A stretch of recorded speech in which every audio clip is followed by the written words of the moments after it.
If you have ever taken a big final exam, you know the feeling. The room is dead quiet, the clock is ticking, and your hand aches from gripping a pen to bubble in those tiny little circles. But imagine taking that exact same test at the exact same time as nearly 13 million other people. That is the reality of the Gaokao, China's massive national college entrance exam. At a typical high school, test security usually means a teacher walking down the aisles to collect smartphones. Here, the exam papers are protected with the same intensity as top-secret military intelligence. Students spend years getting ready for this single moment. For many, every waking second of high school is maximized for study, reviewing towering stacks of textbooks and practice tests.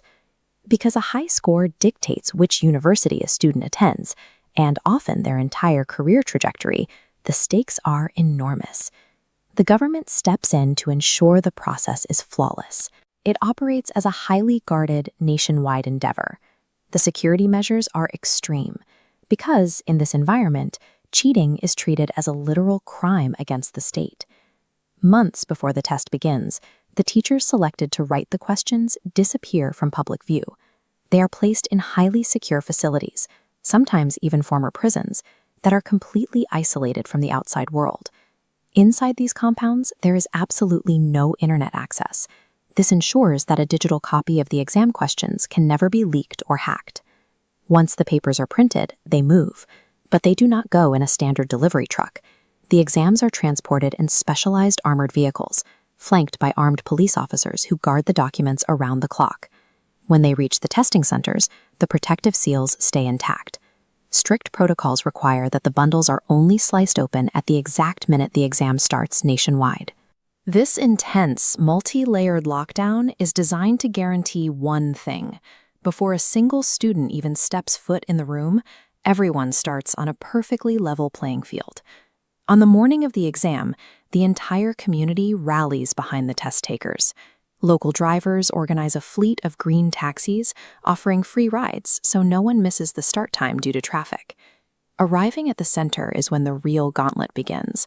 The very first security layer uses facial recognition. Students press their physical ID cards to biometric scanners, which match their face to a database. This stops people from hiring professional test takers to sit in their place. Next, they walk through specialized electronic gates. These scanners are specifically calibrated to catch high-tech cheating tools, like hidden earpieces or smart glasses. The strict security applies to the staff as well. Teachers and graders must also clear heavy checkpoints, leaving their own cell phones and electronic devices locked away in separate rooms before they are allowed near any test materials. Inside the exam room, an artificial intelligence surveillance system watches everyone.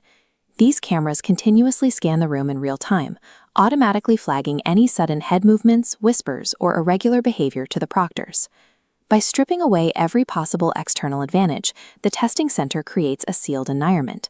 The only resource a student can rely on is the knowledge they brought in with them. Because the test is legally classified, leaking questions is prosecuted as illegally obtaining state secrets. The courts enforce this strictly. In one case from 2016, 6 teachers were handed 26-month jail sentences for a cheating scheme. Getting caught compromising this test does not result in a trip to the principal's office or a school suspension. It results in hard prison time. People accept these intense security checkpoints and harsh penalties because for millions of families, this exam represents the clearest path upward. It is viewed as an objective measure of ability in a massive population. This map illustrates why that fairness is vital. China uses a household registration system that ties citizens to their home regions. Students from major urban areas often have an easier time getting into premier colleges because schools set higher admission quotas for local, city-based students. Those geographic quotas give urban students a distinct advantage. To maintain public trust in a system with built-in regional differences, the government enforces absolute security around the exam itself, proving that the actual test-taking process is completely unrigged. The exam also directs human talent exactly where the state needs it most. High scorers are heavily incentivized to study science, technology, engineering, and math. The goal is to funnel the brightest minds directly into high-tech labs and research centers to drive the nation's economic development. When the final bell finally rings, the release of tension is huge. Students spill out of the testing centers, cheering and tossing their notes into the air, celebrating the end of years of heavy pressure. Those 4 days of testing determine where millions of young adults will live, study, and work. It is a highly coordinated national operation that engineers the future of a global superpower.